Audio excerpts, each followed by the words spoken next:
Hello student, good morning to all. अर्धवार्षिक परीक्षा 2021-22 कक्षा 9वीं, विषय है हिंदी। पहला प्रश्न है विकल्प चुनकर लिखिए। इसमें हमारा पहला प्रश्न है प्रेमचंद का जन्म किस सन में हुआ। यहाँ 4 ऑप्शन दिए गए, आपको इनमें से करेक्ट आंसर बताना है। सेकंड है संज्ञा सर्वनाम की विशेषता बनाने वाले शब्द, क्रिया, विशेषण, संबंध कारक या समास। चारों में से एक करेक्ट आंसर आपको बताना है। फूले नहीं समाना वाक्य है मुहावरा, लोकोक्ति, विदेशी शब्द, तत्सम शब्द। कौन सा सही है ये आपको बताना है। चौथा है राहुल जी ने सन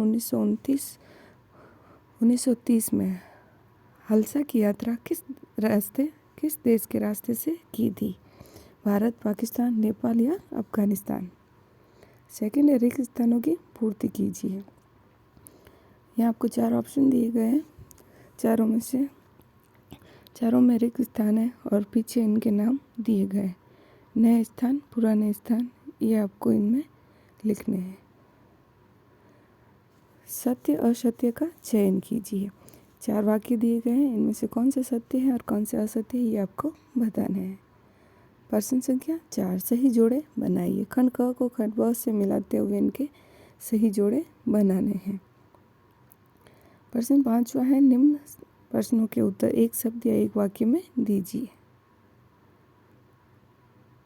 निपात शब्द किसे कहते हैं, इनके आंसर आपको एक शब्द या एक वाक्य में देने हैं।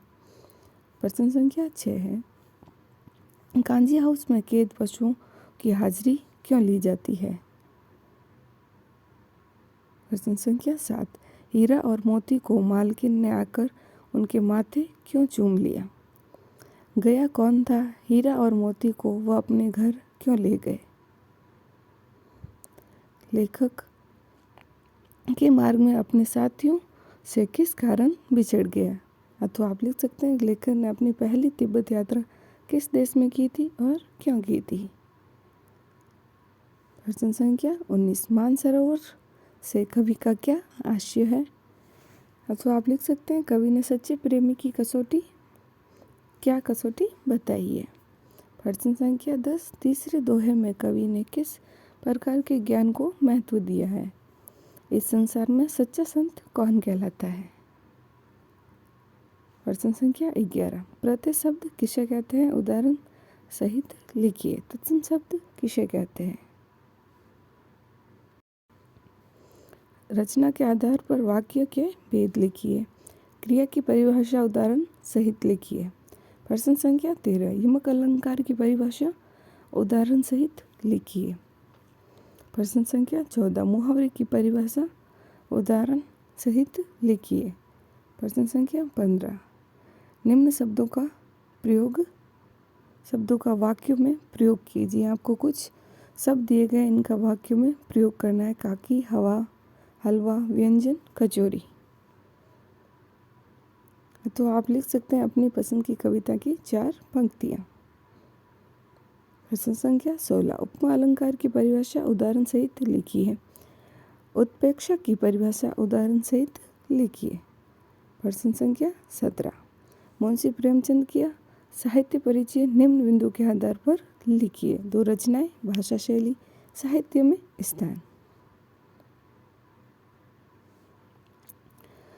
प्रश्न संख्या 18 निम्न पद्यांश की संदर्भीय प्रसंग सहित व्याख्या कीजिए।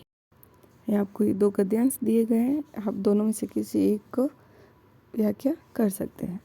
प्रश्न संख्या 19 कबीरदास जी का काव्य परिचय निम्न बिंदु के आधार पर लिखिए। इनकी 2 रचनाएं, भाव पक्ष, कला पक्ष, साहित्य में स्थान।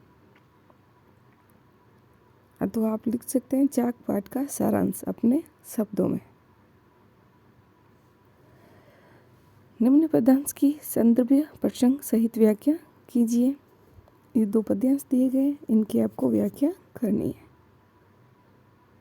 प्रश्न संख्या 21 निम्नलिखित में से किसी एक विषय की रूपरेखा लिखिए।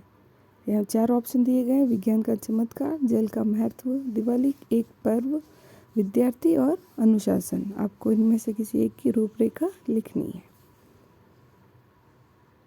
प्रश्न संख्या 22 अपठित गद्यांश को पढ़कर नीचे लिखे हुए प्रश्नों के उत्तर लिखिए। यहाँ एक गद्यांश दिया गया है जो कि अपठित है। इसको पढ़कर नीचे दिए गए इन तीनों क्वेश्चन के आंसर आपको लिखने हैं।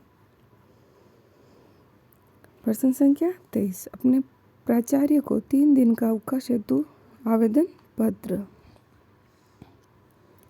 या अपने मित्र को जन्मदिन की बधाई देते हुए आवेदन पत्र लिखें।